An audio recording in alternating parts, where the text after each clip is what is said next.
हर चीज़ को जब तक कोई नाम नहीं दिया जाएगा तो बात आगे नहीं बढ़ती।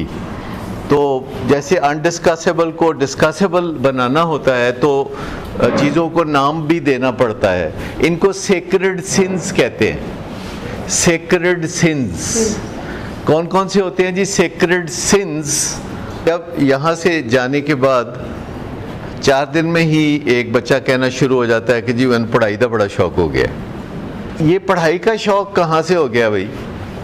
क्योंकि साइंस कहती है कि नहीं हो सकता।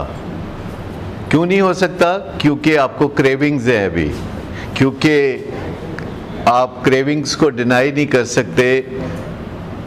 जो एडिक्शंस होती हैं, ड्रग्स की एडिक्शंस होती हैं, जो फूड की एडिक्शंस होती हैं, जो इंसानों की एडिक्शंस होती हैं, उनकी फिर क्रेविंग्स होती हैं और आप का जो नॉर्मल मिनिमल परफॉर्मेंस है लाइफ में वो भी नहीं हो सकती। अब एक बंदा सोचता है कि डॉक्टर को इस बात का क्या पता,